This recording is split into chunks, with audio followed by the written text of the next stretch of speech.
Good morning, you guys. So we have a bit to talk about in this one. First thing, the funny one of it, we're on the 70k grind. That's where we're ranked right now, and we've got plenty of work to do over the next 27 rounds to get that back. I do have a couple of players today, and I imagine that might sneak me into the top 50,000. But round one this year, very similar to that of last year, and it's very, very hard to predict which of the players, the good players anyway, are going to score well. Because some do, and some don't. You can get lucky with selecting the correct ones for round one.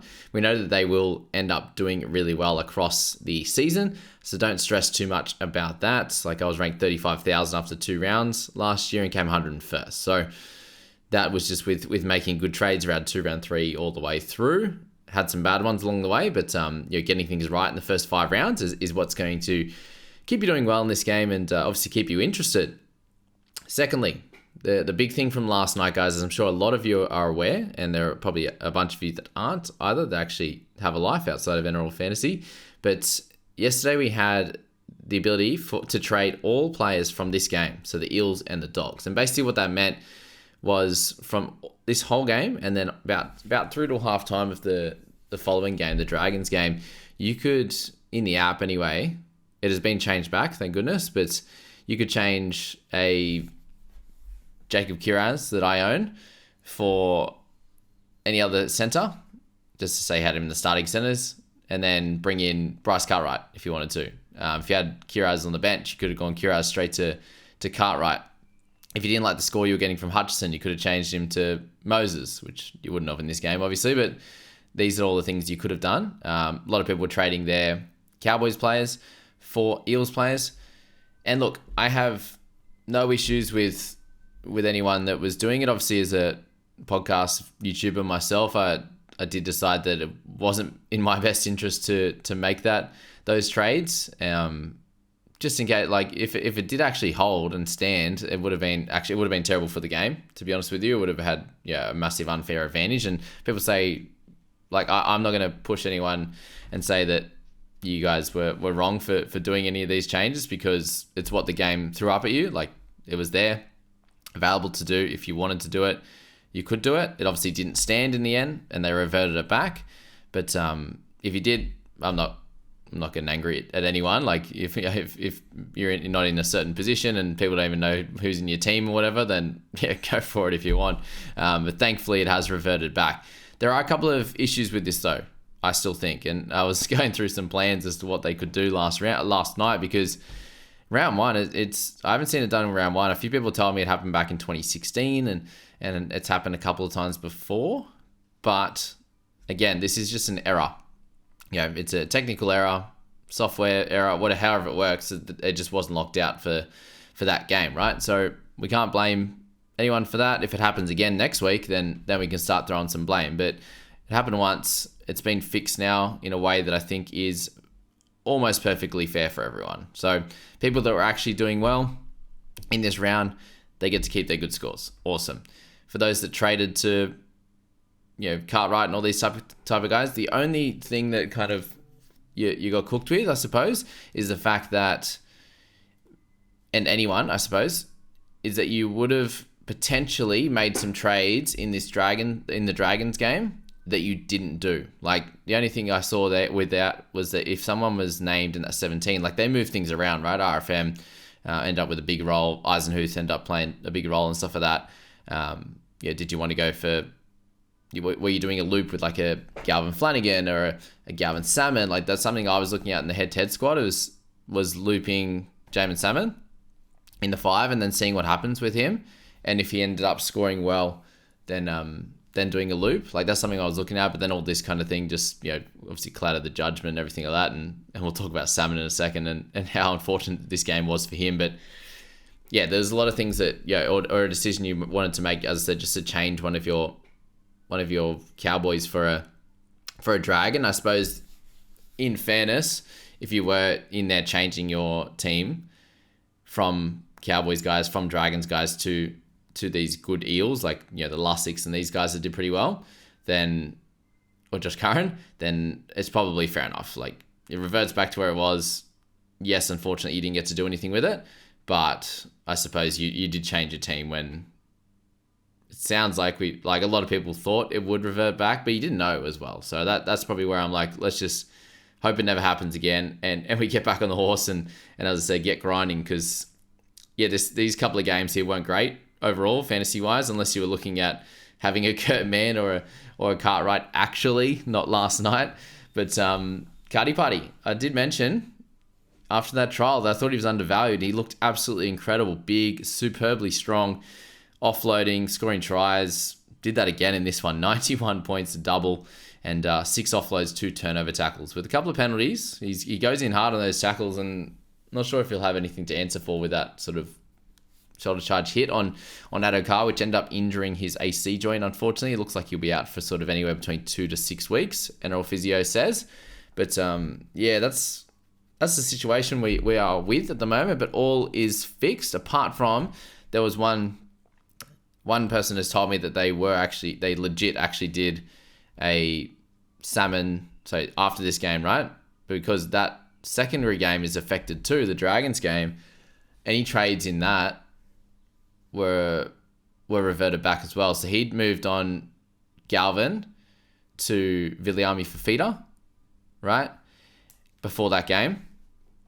Unless it was during. If it was during, then that makes sense. But I imagine it was before the game because he's a bench guy. Anyway, before the game, Galvin to Viliami Fafita, that has been reversed now, which he's like, well, I'm happy with, because Fafita didn't score very well and didn't get many minutes. But that is where a couple of these small issues come. But again, if it's just once, we can cop those small issues. Unless someone cops something really bad, I think we're fine overall, and we can get back on the horse and keep going, as I said. But yeah, Cardi Party, well and truly alive. He's obviously going to beat up a little bit more on the lesser teams, right? In the Dogs, 26-8. Eels had their issues of their own with Moses, obviously. But yeah, I do think that he's going to be a 50s guy. Anyway, 91's a bit of a stretch. You take out his 2 tries, the line breaks, a few tackle breaks, right? And he's only down into the mid 60s without them. But obviously offloads and stuff, 6 of them isn't going to happen every game and the like. But I think he's a 50s guy. So as I said, undervalued after that trial. If you did actually legit jumped on him, there was 1.2%. Then amazing work. You've had an awesome week. I did see the overall rankings in number 1 that an Eels fan is number 1. So I do imagine he has Bryce Cartwright. Maxi King. So this is the weird one, right? So they had injury in this game to Adokar, and Kingy still only played 42 minutes, and he's an absolute superstar. The work that he gets through, and obviously the running side as well. He's not just a tackle bot like McInnes, but he's similar to that with some attack and some running as well. So well done to Maxi, 52 in a low minute effort. Hopefully that does go up if you did select him at the 1.1%, because it's going to be super important for your sides for him to be getting bigger minutes to consistently score 50. Kurt Mann, who grabbed him? 0.5%. How good's that face looking? Oh my God, the hair. Him and Appy Coruscant and Jaden Sullivan can be besties at the moment, and Ponga. It's 53 minutes. So yeah, negatives. Only 3 with the penalty in the inside 10. So he's good. He's going to make some money. Don't think he's a pick, given the fact that he came on and basically came on and then played the rest of the game when Adokar obviously went to wing, and we had some shuffling. Kiraz went to wing. So yeah, Adokar got injured on the wing. Salmon went to center. Kiraz went to wing. That hurt. At least it hurt Salmon. I'm not sure how much it hurt Kiraz, just because the Dogs weren't very good. But yeah, something to note there for sure, that Mann's minutes are probably up, and we'll have to see what team lists throw up at us. I do think we're going to get a Bronson Sherry or a Connor Tracy, and I do think we're going to get Kiraz on the wing, which as an owner of him, I prefer less, but he obviously does get to do his running out of trouble, right? Out of his own end, which is where he gets a bunch of his tackle breaks and the like. If he does end up on that left-hand side, Kiraz, it does seem like that's going to be the nicest side overall, given it's got Burton and Crichton and the like on there. I think that could definitely be solid for him. I don't think they'll change Blake Wilson over. I don't see that. But yeah, Bronson Sherry or Connor Tracy will be the man. It might be Tracy first, but we'll see how that goes. There's going to be changes over the next few weeks for the Dogs just because of the poor performance. All right, we go to Hopgood, and those that did start with him, you spent up a lot of biggie to get him at 448 for him at 837k. So you're hoping for a 60. It's 12 points undervalued. Unfortunately, 15% of people grabbed him, which the minutes is the main issue here because he did everything right. He tackled well. He had 3 offloads and ran for 199 meters. Unfortunately, not that extra point, but with him, you're hoping for a lot more. I think minutes wise, we will get him there at 51 to start. You do want to see him at about the 60 mark at a minimum. 65 would be nice. So there's a little bit to worry on that front. But yeah, what else can we say on Hopgood? There's not much apart from just he didn't get the minutes. And we don't know the big reasons why that he's going to be getting around that 50. It could just be because they're spreading the minutes around. Like we'll have to find out, wait and see for sure. Moses did stay on the whole time, which is ideal for a minute split. Like Cardi got 68. Lane ended up getting to 80, so yeah, we'll analyze the forwards as we get to them in a sec. Josh Curran, guys, so 47 for him in his 63 minutes. So again, came on for Poasa in their first sub, and then played the rest of the game. But obviously, with Salmon moving, with Kurtman playing, with Kurtman coming on and playing 53 minutes as well, that allowed a few more minutes for guys like Curran. So again, not sure if that's going to be the norm for Curran to get 63 minutes. I did think he was going to get around that 50 odd and still score fairly well. So at 47 there, for those that held on, the 20% that aren't actively playing too much, I do think there'll be a few that did keep him, but most wouldn't be as active players. He ended up with a 47 and did a good job and will make some money. We do have to check this out, going forward. Because Kick Out didn't play a lot of minutes either. Wherever he is down there. So 67. He just had that early stint, I should say, on the bench. But yeah, you got Famasili, who's not playing huge minutes. There's definitely minutes to go around. I think Poasa is going to be normal for him to take that first stint and then sort of come off and rarely come back on, to be honest with you. On that one, we had Preston as well, guys, with 63 minutes there. 46 points for him.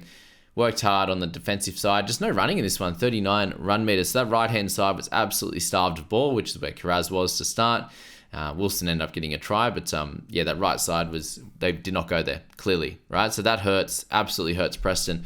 Last year they did go that way because Preston played a fair chunk of that second half of the season on the right-hand side, especially when Kickout come back, and obviously a fair bit on the left at the start when Kickout was out. So that is something to note, that the run meters weren't there, and if that's the case, then he is not going to be a hold longer term, obviously with the minutes as well. So Preston still did really well. He's an impressive player to do that still without 40 run meters. Dylan Brown, solid game for him. A nice try assist early. Ran the footy plenty. Only 2 tackle breaks in there. Obviously the base man, very much what he can do there. 36, 35 in base before any negatives, and that's solid. But that 44, he loses some money as well. What we're noticing, guys, is a lot of the expensive players across the board scoring pretty low. To have 3 guys 50 plus in this game is a very, very low scoring game. So if you had multiple like myself, it wasn't supremely ideal. But Brown, we'll look at him a little bit later because he's got cash to lose. He normally does in the first few rounds, and then we pick him up and he goes nuts. Eels will be fine as well. Reed Marnie, 44, so 51 tackles, 10 misses. It was a Phoenix Crossland show. 59 for 10 misses or whatever he had. But yeah, to make 51 tackles and get 44 points, it shows where you're at. Did end up with a couple of tackle breaks, a forced dropout, I believe. Yep, and a bunch of kick meters, 132. So he's got a bit of everything. If he gets try assist, he'll be a 50 guy with these type of tackle numbers. But 80 minutes, will that happen every week? Potentially not. Like Kurtman had to come on and yeah, they had an injury, so that's when Reed is likely to play the full amount of minutes. And if there's no injury, then there's potential for him to play lesser minutes. So if you do own him, 4% do. Take the 80. Can't believe you have to watch that, but he does tackle a lot, I suppose, so you can cop it a little bit. Joey Lussick in the end, guys, 44, so he would have made money for those that stuck with him. Just under 4% did. 63 minutes in this one with a try assist. It was a good one at that. Everything else was pretty solid. He kicked for 108 meters out of dummy half too, so good stuff with Lussick and his owners. He did a good job there. Do you look at buying him? I don't think so. They could change this at any moment. Like Brendan Hands played very low minutes in this, right, at 17. But next week it could be 50 for Lussick. It could be 45. Like, I think he played well, so they're happy with it. if Hands drops off the bench, then Lussick becomes a more of an interesting pick, doesn't he? That's for sure. Yeah, so leave it at that for now for Joey. Barlow there with 42, not super relevant, but a bit low on him. Gutho ended up kicking 4 goals, so that's obviously hurt Moses with his groin injury. We'll get to that in a sec, but if Gutho's kicking goals, he becomes more appealing. But I still don't think he, at this price, at this stage of the year, is a purchase. Madison, 40 in 32 minutes. He's an absolute beast when he goes sort of 45 to 50 minutes. We've seen his PPM be over 1 in that time, and he's done it again with a hectic offload try assist. So well done to Maddo. But yeah, let's see him drop some cash. Penasini, early points in this one. Line break and a couple of turnover tackles. So yeah, big ones for him. Meters gained were pretty low at 88. You need him in the hundreds, I think, to be a top tier keeper. But 40 round 1 in a very strange game with his boy Moses being injured. That is the worry. If Moses is out for any number of games, Penasini does happen to go in his stocks a bit down, unfortunately. So, but 40 for that. Head-to-head team, I end up changing Penasini for Sully to get more cash for next week to do a couple of trades that I need to do to fix things up, right? So, and I thought Sully could have a decent game. And they weren't crazy. I think 25 to 40 with no tackle breaks for Sully, big run meters. So, yeah, chance to grow next week. And they scored all their tries down the right and through the middle. So, yeah, we'll work that out. But Penasini, 40, you'll cop it and you move on, I think. He'll be fine unless Moses is out. Then we'll talk about it. But Wilson, 37, 2 line breaks, a try. He at least, as a Dogs man, got to be involved in a bit, which is good. You're not looking to buy, I don't think. Campbell Gillard, low score. He'll lose a little bit. Harper, 36. He'll stay similar. Kiraz, he'll lose a bit, guys. He's priced at 40, so it's not crazy. He's 5 under his price point, but moving to the wing, getting no ball on that right-hand side to kick things off. All of these run meters basically were in the second half. I think he was on like 14 or 16 at half time, so more than doubled that in the second with an offload, 4 tackle breaks, a couple errors, had an early error, so that never helps. I do think he'll be on the wing, on the sting next week, and yeah, that's probably all we have to say, I suppose, on Karaz, that we're holding and we're hoping that the Dogs can improve, right? Because if the Dogs stay as they are, it's going to be difficult for him on the wing to do really, really well. We saw him get a 90-odd last year when he's fit. He looked okay. Nothing special, obviously, and we are clearly holding him at 556. Obviously, it would have been nice to go up and select a Taylor May or these types of guys, but anyone that I'm thinking of that did really, really well, apart from a Hosking, are all 630k plus, like the Fogs, Tohuls, all these types of guys. So you can't get them all, unfortunately. Tommy Turbo, like if I went Raps to Tommy Turbo, kept Keeney where he is. Unfortunately, that was a shocking score, but kept him where he is. Like, where's the money? Apart from like, if I didn't go Harry Grant or something like, right? So we can't get them all. It does seem like a lot of people are having a shocker this week anyway. So we'll reconvene and go again. But that's Karaz. Hutchison was my next guy in this game, 34 with a try saver, which is good. But all in base, really. 1 kick, 35 meters, not great. Couple of kick defusals, 72 run meters. So we do need him to keep up those run meters. Hopefully get a tackle break or 2 and an offload would be nice. Potentially a try assist. And he's up around that 40 mark. And I think that if he can have a base like this, hopefully some more kick meters and really just more Hutchison, I think, controlling this team a little bit more. I suppose the worry as well is does he keep his spot in this side? That's the other thing. Do they just go, we're changing it round 1? I don't think that they'll do that from round 1, given they had all these injuries and a bit going on. But it's definitely on notice for sure if the Dogs keep playing poorly.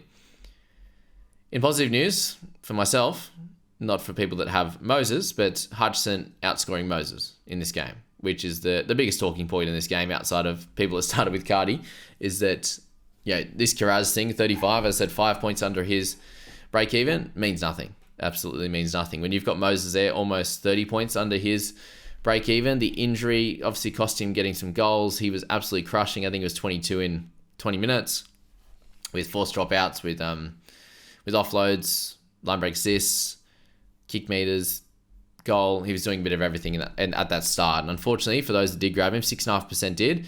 It's a good chunk, and you're super frustrated with the 32. We do need to find out if that's going to hamper him going forward. And if it is, the groin is going to hamper him going forward and he's not kicking goals, I do believe he's going to be a sell. It could be a downgrade to Fogs, for sure. I don't think it's an upgrade to like Hines yet. but downgrade to Fogs could be the play. So that's the current thoughts on Moses. We do need to find out more information, but he was obviously hampered for the entirety of the game. It didn't look good in that, 27th minute or something is when it happened, 25th, something like that. Yeah, not good at all. Someone that needs to step up their game, seriously. Matt Burton, not good enough, unfortunately. He's running for 42 meters, 1 line break assist. Kicks are okay, but he's making 2 errors a game. Yeah, it's just not good enough for Burt. So need him to step up in this team, given he's the main guy. It's absolutely necessary, and I think it's hard to give excuses anymore, just because of the fact that he's been there for a few years now. The team just doesn't look like they're improving, and they've got better players. Like they're not short of that. Their backline is strong. Their forwards were having a crack. Like Kurt Mann had a decent game. Curran had a good game. Salmon was doing really well in the middle before he got moved. Like they've got Preston. They've got like a decent forward pack. It's time to step up. That's my call. It's been a while. It's time.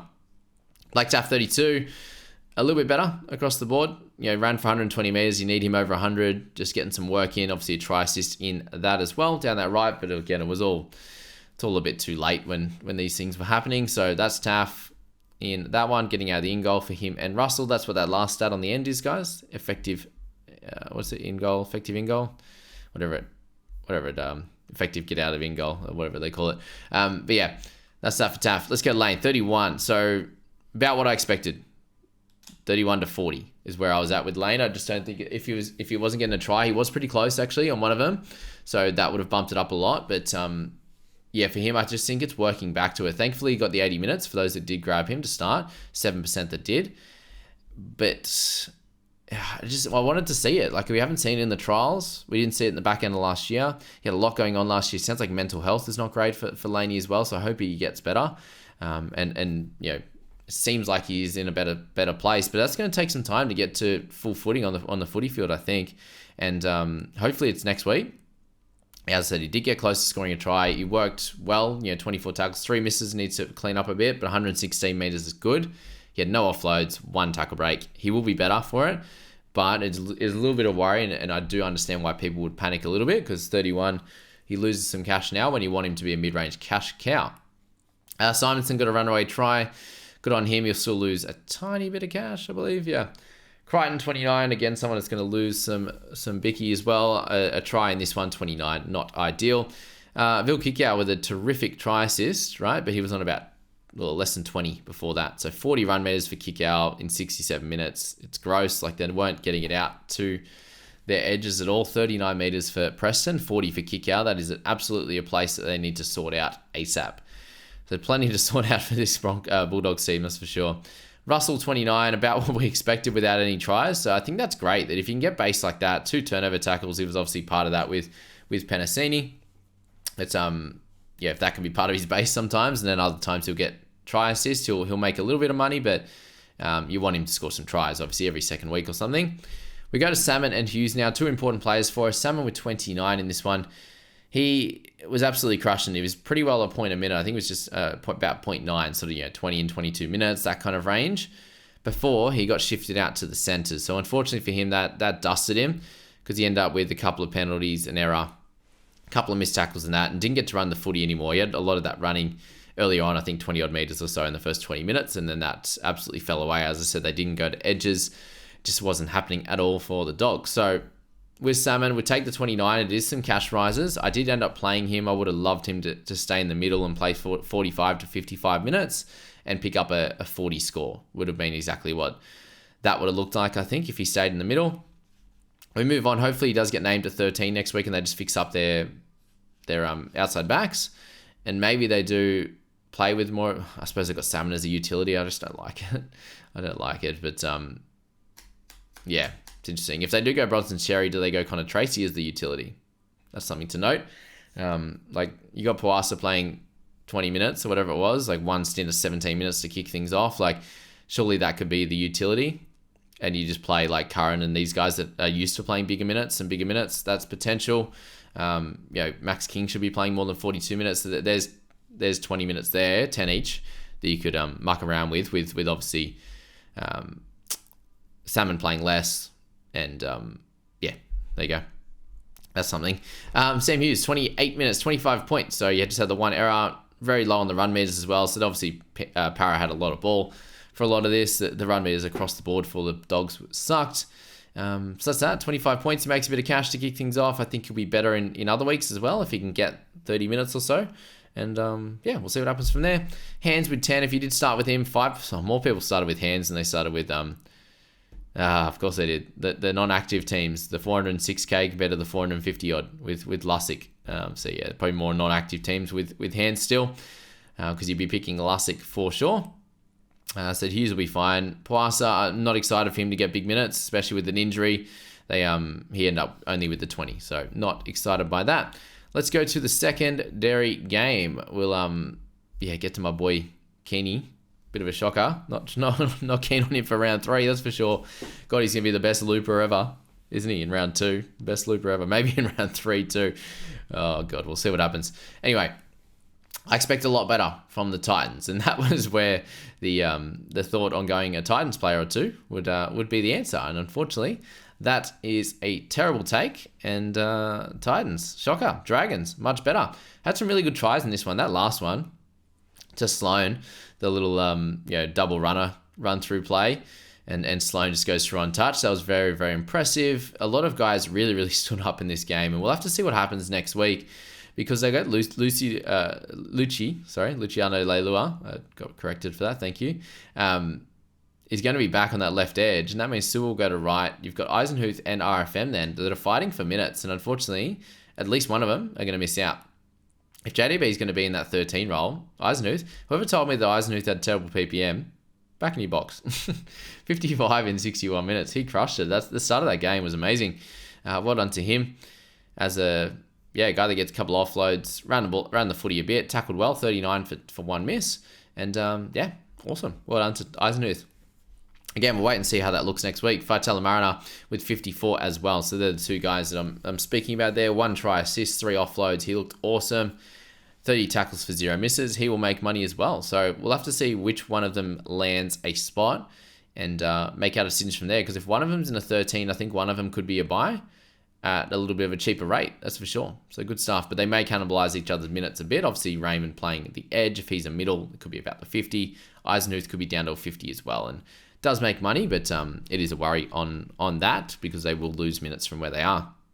Sloan at 63, 3 tries, two line breaks. Congrats to anyone who did own him, 1.2%. Very impressive game from him. Good stuff. He's lightning quick, and he sort of got a little half break there when they passed it to him, and he's just gone. See you later. So good stuff for him. Jacob Little, 68 minutes, 68 minutes. So, wow. Who picked him? Who grabbed him? 0.6%, not many. So he was the hooking play in the end, the highest scorer, apart from whatever Robson's going to do, right, in this game coming up. So 536k, 58.68 minutes. If he can get 68 minutes weekly, he is an absolute buy. But line break, meters gained in that, try assist, and 2 turnover tackles. So it's more likely to be somewhere in the 40s, right? But still definitely a guy with a low break even that could end up being a bit trappy. He could go back to a 55 to 60 minutes, but I think with 68 minutes, he'll be able to get involved with a lot of things, which is what we've seen with him. If he just gets the minutes, he gets involved. And that's that. But there's obviously that to note that he could lose minutes, and he had some out there kind of stats in the line break, try assist, turnover tackles. But he does seem to get that line break, try assist half regularly. Ben Hunt, 54. Well done to any owners of him. 2 try assists. Congrats just basically to the Dragons in this one with Hunt.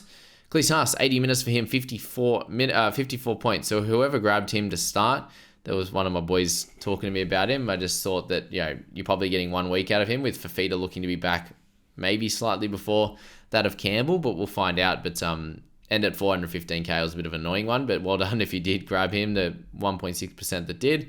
Big score. We've seen him do this in big minutes before. Won't be a buy after this. If you started with him, awesome. If not a buy. Tanner Boyd, I've been talking about him as a potential purchase this week, and 31 tackles for 1 miss, 2 errors still. This is a position that obviously, Weaver come in and played, and it is a position that is in a little bit of strife, obviously. No goals in this one for Boyd. 50 in base is exactly what you want scoring-wise. He'll make some money off that. But if Titans keep losing, what are they going to do with this spine? That's the question mark. Because Weaver comes in and plays, and he's next in line, and he's a solid player at that. He got a try assist in here as he kicked for a little bit. Obviously, that Foreign doesn't as much, and got an offload as well. So he was okay. But yeah, Boyd, one to worry about, but the second best hooking option this week so far. Obviously, Smithy at 47 at his price is the big winner.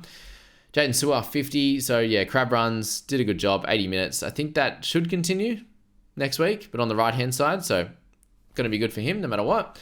Make some money as well. This is what we saw from him in the trials, and yeah, he could probably keep doing that. Farmasili. Big Tino for Arsenal Malawi. Speaking about the Dogs players still, 49 for him in 58 minutes. So that was, minutes were down a little bit. Work rate was still up. Got tackled over the line and held up at one point. So that was that. But for Tino, not someone that I don't think many people have got. Or 5%, I should talk about him then. 49 for him. Not ideal. This is what we expect from him at the start of the round. So if you started with him with the buy in round 2, are you going to trade him after the 49? Are you just holding through that? It was a lot to hold at that price for a round 2 buy. But yeah, up to you on that one. Lomax for 49. Had a really good game, guys. 266 meters. There's chat of him being not unhappy at the Dragons. He did have 4 errors, but overall did a great job kicking goals and a couple of line breaks and working hard out of his own end. Molo, big minutes. That's an interesting one to know. That maybe that drops down a little bit when Lucci comes back. We'll see what happens. Phil Sami, a line break and 9 tackle breaks. He's an absolute fiend with the ball in hand. Very, very impressive. Verrills with 43. So end up starting off the bench for Randall and came on and played 65 minutes and did a good job and got close to scoring as well. So he makes a little bit not super relevant. Debacle owners, if you did start with him, this was a play on hoping that he'd get 70 minutes, and he did not. But he worked really hard in that time. The run meters are very low. I suppose now, and they've got like Eisenhuth ran for more. You had RFM running for a good amount. Jaden Sewer, you got the outside backs like Sully really pulling up their sleeves and working hard. That I don't know if Debacle, as I said, he didn't look the same in the trials, and I think that played out in round 1. As well. So you can definitely take a bit from the trials, guys. I don't know if, like, I'm talking about Taylor May, and he looked incredible at World Cup Challenge, and I'm taking a bit out of that. Like, I'm taking a bit out of all of it, and that's how this one played out. He didn't look as good. And then Michael Molo, 49 minutes. So again, there's minutes to be played around with in this pack for sure. Very, very interesting. Weaver, the 439, as I said, he makes a bit. Mo Fodawaker, 37 and 50 minutes. So he was one that dropped down some mins. And he'll lose some cash. So let's have a look out for Mofo in the next bunch of weeks. If he continues to score a little bit low and minutes are a bit low, they get an injury, minutes go up, he starts scoring really well. But again, he played huge minutes last year and still didn't average 50. So that's that. Bird, solid. Keep waiting for him to lose cash, guys. It should happen for a bit unless he scores tries, but 35 in base. Good stuff for him. Randall, 53 minutes. Still need his price to come way down. Flanagan. This was a slight worry. Obviously, the meters gained, he almost had as many as he did kick meters. So, look, 100 kick meters, 120, 150 would probably be ideal. Get an extra 1 or 2 points. Tackles were really low in this one for him. Normally, he's a 20s guy, so that's that. Replace that with that try, I suppose, and 19. Take away the try, maybe keep the line break there. And that averages out to be about that 31, which is what we thought, but we didn't think that he'd go 31 with tries. That's for sure. I did end up selecting him in the head-to-head squad and played him. So, yeah, that's that. But 31, okay, right? He scored less than Hutchison, but obviously for a little bit less. So it's basically all even with Flano or Hutchison at this point. Brimson in the centers, 21 tackles, 0 misses. That's so impressive. 90 meters gained on that one, but 29 points, not ideal. He'll lose some cash. Same with Beau Fermor. He'll lose some cash there at the 660. Getting 4 missed tackles on impressive back rowers. Makes sense, but he didn't look as good in this one as he did in the trial, that's for sure, for Bowie. But 88 meters, no tackle breaks, no offloads. It will get better for sure for Bowie. But I think we're going to look at him when he's a fair bit cheaper. Who started with him? 0.9, not much. So, yeah, Sully, 25, 211 run meters, guys, for no tackle breaks and no offloads. That is an impressive stat in the wrong way. But I think that is the most exciting thing. They used him a lot, and other years they didn't, and he would get more tackles and the like. But remember, that right-hand side, so he's on the left, right? That right-hand side saw 0 ball for the Dogs. So that explains the 2 tackles for 1 miss. 1 miss was probably on Wilson, I can't remember. But those tackle numbers will be up when teams actually use their right-hand side. And then he will get tackle breaks, he will get offloads, he will get try assists or tries. So Sully, I do think it's actually it's not a great pick from round 1 with 25, but I think longer term, if the Dragons play okay, this is actually going to be a pick that works out and he can get closer to that 40 mark with the addition of those stats. So yeah, think positively. Sully owners, he is in my head-to-head team as well. Sorry, guys. All right. Clarkey, low minutes, going to lose cash. That's what we need to say on him. Palacia, again, no reason why you should be grabbing him, guys. We've spoken about him all preseason. The PPM is junk. Didn't even start in the end, so I hope that that was enough to change him for you. If you had an option to change him. If you change him for like an Eisenhuth or a RFM, that would have been delightful, but it didn't happen. For most, I'd imagine. Carl Pereira there, 20 in his 80 minutes with the try. Not good. He'll lose a tiny bit. All right, let's go to Kenny. 18 in 73 minutes. He's not getting taken off. Does anyone know exactly why he got taken off? I just saw, the play's going on, and then he's just running off, and they just interchange him. It didn't say anything about HSIA. There's nothing in it, so that could be bad signs, to be honest with you. And we can say this one was a mistake. We didn't think, there was a few things in our favour that were good. He has played previously, ran the footy plenty, tackle braked, offloaded, obviously there, scored well on the attacking side. Titans were terrible. Yeah, I think they moved Brimson back there in the end, so not ideal at all. Hopefully a cash cow comes up in the next 2 weeks, and I do hope it's Lockie Galvin, because if it's Galvin, I'm just going straight Kenny to Galvin, because I end up going my boy Galvs to Joe Chan. So sadly enough, we do have Tommy Tillau as a potential option over the next few weeks as well, which is wild. Oh man, I wish we had 4 trades. Anyway, Kenny, not good with an 18. Happy to say I've got that wrong with the buy in round 2. That's fine, but I did think that the Titans were going to be good, and Kenny has showed much better scores in the past. At 279, I thought it was an easy, cheap guy to get. Speaking of easy, cheap guys to get, Vil Fafita and Malaizen, not great to get. 13 minutes for Vil. Sorry, 15 minutes, 13 points. Not what you want. Ravalawa as well, they're down that left-hand side, didn't get any tries or anything, which will happen as well with 15. No tries for him. But Fafita and Malaizen, so both those guys, not purchases. Obviously too cheap now to trade, I think. So just hold them, and we'll leave it at that. But that's the video, guys. Thanks for sticking around for the little bit of a chat at the start. I do hope that you guys all stick around, and if you are here at the end and you haven't watched the previous 2 videos for Friday and the Thursday analysis, please do that. You get all your answers in that. It's obviously a deep dive into all the players, and a big thank you to all for being here. I hope that last night didn't ruin anything for you too much. I'm going to be here all year, and I hope that it doesn't happen again. Good luck in today's single game for the Cows. Up the Cows, I think I'm sitting on 2 tips out of 7, so that's beautiful. I've seen some people with 0, so that's pretty funny, but it has been all non-favorites. So if you're just a favorites tipper, piss off. No, kidding. Love you guys. See you in the next one.